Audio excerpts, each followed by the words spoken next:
estoy en el escenario del Teatro Amaya porque hemos venido a entrevistar en Escenicus a José Mayuste, que está haciendo Sé infiel y no mires con quién. Si queréis saber un poco más sobre esta obra y sobre la trayectoria de este gran actor, empresario teatral, director, no tenéis más que seguir aquí en Escenicus para ver la entrevista con José Mayuste.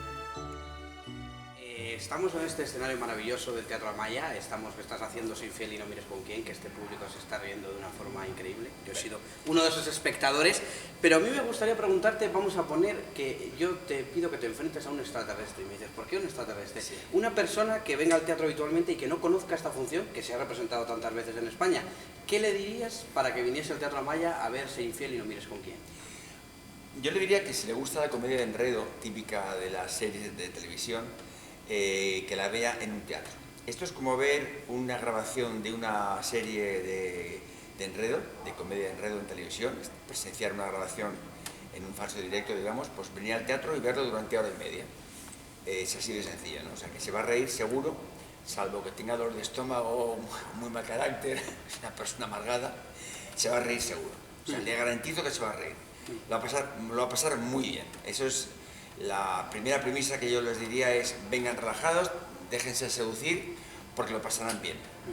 Yo una de las cosas que quiero destacar, y ahí te luego también como productor, es el hecho de que apuestes por funciones en las que no hay precisamente dos actores, sino que tienes un elenco que en estos tiempos de crisis es un elenco amplio. Háblanos de este elenco y de esta labor también como productor, que creo que es muy interesante. Te agradezco la propuesta y la pregunta, porque es verdad, tienes muchas razones.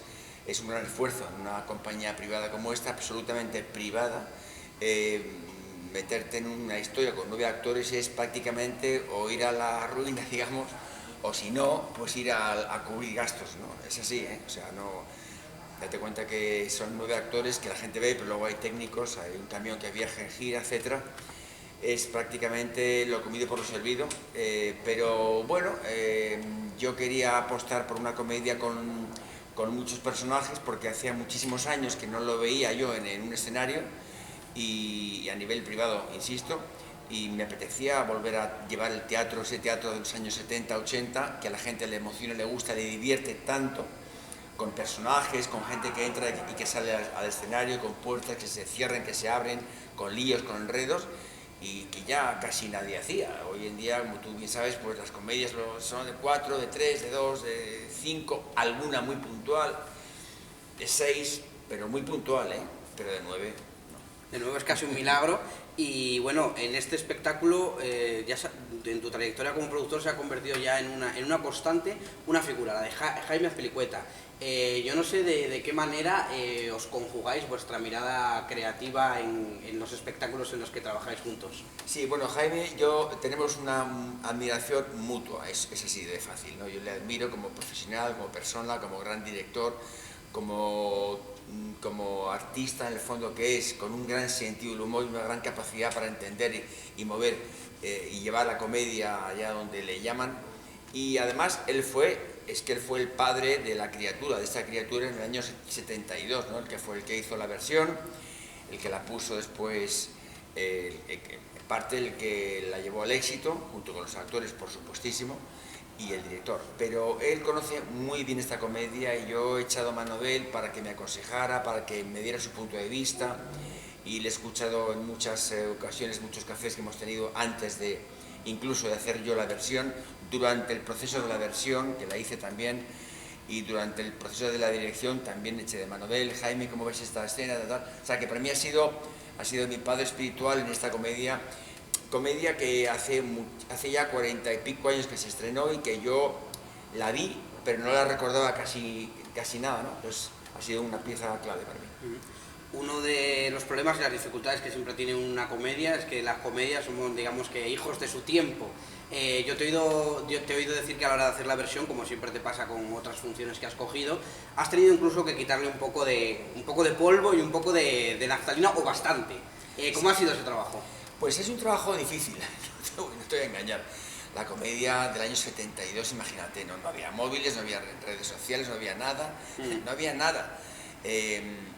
Digamos que la mujer en escena era, en este tipo de comedias, una mujer objeto prácticamente. Entonces yo he tenido que quitar toda esa telaraña, ese polvo que ha pasado por encima de la función durante tantos años y actualizarla en ese sentido, ¿no? Ponerla hoy con los medios que tenemos hoy técnicos, tecnológicos, darle a la mujer el sitio que hoy lógicamente debe tener, que es parejo al del hombre, ¿no? Su profesión, su trabajo, su libertad, todo, y además cambiar muchos chistes que seguro que en el año 72 eran graciosos, pero que ahora yo creo que quedarían un poco ingenuos o trasnochados algunos de ellos, ¿no? He hecho una limpieza de un 80% de toda esa parte, pero he mantenido el 100% del espíritu y la estructura argumental de la comedia, que es la infidelidad. A continuación lo que vamos a ir haciendo es viajar un poquito en el tiempo, vamos a ir un poco viajando en el tiempo, diferentes puntos, y ahora nos vamos a ir porque muchos actores me cuentan, José Sacristán, que fue uno de los primeros, me contaba que este oficio vuestro es de alguna forma una derivación natural de ese juego infantil de querer ser el indio de la manada, la princesa. Yo te he oído contar que tú te subiste a un escenario por primera vez vestido de astronauta, creo recordar. Correcto. Y que otra afición más que tenías eran el cine de sesión doble, en la que imitabas a los personajes. Sí. Yo no sé si en esos juegos ya estaba un poco la vocación de José Mayuste de querer ser actor. Sí, empezó el día que hice de astronauta en el colegio, yo tenía 7 años, me parece, 6, 7 años, y hasta entonces yo no pensaba en esto, en ningún momento, ¿no? Pero ese día que me subí al escenario, hice la funcioncita del colegio con mis compañeros y tal, sentí como una especie como de llamada divina, vamos a decir, ¿no? Como puede sentir un sacerdote, una monja, ¿no? Algo espiritual, ¿no? Que me sentí tan feliz, tan a gusto haciendo eso y oyendo el aplauso del público que nos dio y tal y cual, que dije, yo quiero ser actor, ¿no? Se lo dije a mi madre, me acuerdo, al terminar la funcioncilla, ¿no?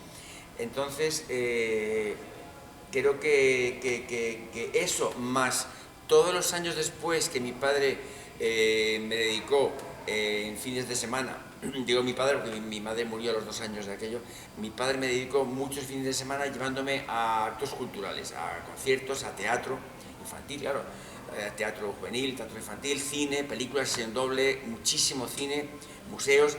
Entonces todo eso me enriqueció mucho a nivel cultural, ¿no? Y artístico, digamos, y bueno, y fortaleció en mí el germen de la vocación. Esa vocación se fue forjando, sé que tenías esa oposición también de tu padre que no quería que te dedicaras a eso, pero al final pudo la pasión, llegaron pequeños papeles en Gospel, en Her, llegó también Un hombre solo y de repente llega Contacto peculiar, que creo que es la obra que cambió el rumbo de tu carrera. Sí, así es, porque esa función que desgraciadamente no tuvo éxito, era una comedia era muy inglesa, muy sutil todo, y aquí no, pues en esa comedia, haciendo esa comedia en Madrid, en el Reina Victoria, yo conocí a Millán, ahí le conocí. Y le conocí porque él fue a ver la comedia como espectador y se presentó en mi camerino, oye mira, soy Millán, no me conoces nada, soy actor como tú y me gustaría formar un grupo de humor. Y ahí fue cuando cambió mi vida, digamos, y se decantó por circunstancias no buscadas más hacia el humor o hacia el humorismo que hacia la faceta de actor que yo en un principio siempre quise ser y sigo sintiendo que soy actor por encima de humorista, por supuesto. Y yo si te pongo sobre la mesa el nombre de Fernando León de Aranoa, ¿qué te viene a la cabeza? Bueno, pues Fernando fue uno de los guionistas que hizo mucho por nosotros en nuestro primer programa como pareja, Millán y yo, que se llamó, quiero recordar que Viéndonos, me parece, fue una serie de programas semanales. Pues Fernando formó parte, junto con nosotros dos, Pedro Febrero y David Planel, de los guionistas que teníamos para formatear ese programa que era de 2 horas, con entrevistas, sketch, era un programa largo y complicado para hacerlo nosotros solos, ¿no? Así que Fernando fue una pieza importante en ese relanzamiento de la pareja en televisión. Hace unos meses tuve la oportunidad de entrevistar a Eric Goldberg, que fue el animador del genio de Aladdin, y me contaba toda la implicación que tuvo Robin Williams en el proceso de creación del genio. Yo no sé cómo fue para ti adaptar tu voz a un trabajo tan hecho a la medida de un actor concreto, como era este caso, aunque fuera animación, ya digo. Bien dices, porque efectivamente el personaje del genio se construyó pensando se hizo pensando en Robin Williams, ¿no? Que lo iba a doblar él en Estados Unidos, que es donde se produjo la película, etcétera, ¿no? Disney. Entonces, Bueno, fue un proceso muy intenso, es decir, porque claro, todo lo que haces aquí lo supervisan allí, no te puedes imaginar en Los Ángeles, ¿no? Entonces fue un proceso intenso, pero muy enriquecedor para mí, duro, porque son muy exigentes, son terriblemente exigentes hasta la perfección, hasta la saciedad de exigentes. Yo no pensé que podían sacar tanto de mí, pero creo que lo consiguieron, lo sacaron, tanto a nivel, digamos, de doblaje como a nivel de las canciones. Yo fui uno de los pocos en el mundo, me parece, que hizo tanto el doblaje del genio como las canciones, porque en general un actor dobla al personaje y otro canta. Yo hice las dos cosas, porque además yo no creía que lo podía hacer, pero ellos me dijeron, sí, lo puedes hacer, y lo hice. Y fue un trabajo pues realmente muy bonito, para mí creo que marcará forma parte ya de la historia del doblaje. He visto con algunos foros y tal y cual, pues que está considerada como uno de los mejores, junto con el de Robin Williams, en el mundo, lo cual me enorgullece muchísimo y me parece un halago enorme. Y fue fruto de un trabajo, te digo, intensísimo y duro, pero mereció la pena. Después de toda la etapa de Martes y 13, la televisión llama a tu puerta durante unos años muy intensamente, y digamos que un poco la cumbre de ese momento es la serie con la que muchos, los de mi generación, te conocimos, que fue Todos los hombres sois iguales. Sí. Hacemos un guiño a esa serie, a ese momento. ¿Cómo sentiste ese cambio, digamos, de código, de hacer un sketch televisivo, hacer una sitcom como era Todos los hombres sois iguales? Claro. Bueno, de repente para mí fue una gran suerte estar en este proyecto, porque fue muy poco después de la ruptura con Millán, ¿no? Tuve la oportunidad de poder engancharme a este proyecto, me lo ofrecieron, lo pensé muy poco de decir y dije que sí, porque además había visto la película y la película era deliciosa. Y bueno, te diré que no fue tan complicado, porque yo antes de, como te digo, la época de Martes y 13, de dedicarme al humor, llevaba ya 5 años como actor trabajando y otros 2 anteriormente en la escuela, etcétera, etcétera, ¿no? O sea, tenía un poco ya de experiencia, ¿no?, de lo que era pues la interpretación a nivel actoral, simplemente, ¿no? Entonces no me costó un gran trabajo adecuarme a eso y quitarme, digamos, los guiños de cómico humorista, ¿sabes? Y fue un comienzo para mí estupendo, porque además fue una serie de éxito, lo cual eso me dio otra serie, otro programa, y fui empalmando una serie de cosas con mejor fortuna o peor, pero yo iba trabajando y me iba desenvolviendo ya como actor en televisión. Como dices, vino una época muy fructífera en televisión, creo que fueron unos 10 años, y un día de repente la televisión, digamos que deja de llamarte y decides montarte por tu cuenta y montar tu propia productora de teatro, ¿no? Sí, exacto. Yo creo que la televisión es un arma de doble filo, lo he creído siempre. Si estás y tienes éxito en los proyectos que estás, pues te van saliendo otros, pero si en uno no tienes y en otro regular, ya dejas de vender de alguna forma y dejan de llamarte, ¿no? Esto me ocurrió a mí y a muchísimos actores y actrices, ¿no? Y no depende de ti, depende del guión, de un montón de cosas, y de ti también, claro, de que la serie o el programa tenga éxito o no lo tenga, ¿no? Entonces yo noto ese momento cuando llega, lo noto, lo huelo, tengo intuición y lo noto, y decido montar mi propia compañía de teatro. Entonces, antes de eso, justamente antes de eso, me llaman para hacer una función de teatro, la hago, conozco a los productores y les ofrezco producir lo próximo ya con ellos, ¿no? Y así empezó todo, el año 2005 me parece que fue, más o menos. Así empecé a formar mi compañía de teatro. Y entonces pues fue una época muy bonita. La verdad es que no había mucha diferencia entre la edad de él y la mía, pero bueno, yo me apetecía trabajar con él, que él estuviera conmigo, era amigo mío además, y pasamos un año, me parece, más o menos, después con esa función, más otro año y pico que yo le hice con Más loco de eso, pues bien, porque éramos 2 amigos que estamos trabajando juntos, lo cual es muy agradable, ¿no? Además, quedó constancia de ello porque se hizo una grabación y era cuando estaba Andrés, si no recuerdo mal. Yo tengo el DVD, de hecho, en casa y he vuelto a ver la función varias veces. Efectivamente. O sea, que era aparecía en los kioscos, de vez en cuando aparecían en los kioscos y la encontrabas. Antes de acabar, estando en un teatro como el que estamos, como el Teatro Amaya, que ha sido la segunda casa de Arturo Fernández, ¿sabes? sabes que la sala lleva su nombre y también hay un camerino no, a su nombre. Con mucho merecimiento, además. Yo no sé cómo te sientes pisando este escenario y de alguna forma siendo un poco heredero de tener tu propia compañía también de comedia, de Arturo Fernández. Pues mira, primero para mí es un honor. Yo hablaré siempre muy bien de Arturo, vamos, lo he hecho siempre porque además es que he sentido una grandísima admiración por él, cómo ha llevado su carrera, cómo ha estado hasta el último momento en el escenario, el amor que él tenía por el teatro y por el público, y eso a mí me ha servido muchas veces de guía, ¿no? Y de seguir esa filosofía, ¿no? De gran respeto al público, él es el que te pone y te quita, siempre agradecido a la gente, siempre, y por eso yo, dándoles lo mejor de mí, como estoy seguro que Arturo le daba lo mejor de él, ¿no? Me siento muy orgulloso, es un honor para mí compartir el camerino, o sea, tener el camerino en el que él estuvo muchos años, y me siento muy feliz, no puedo, y además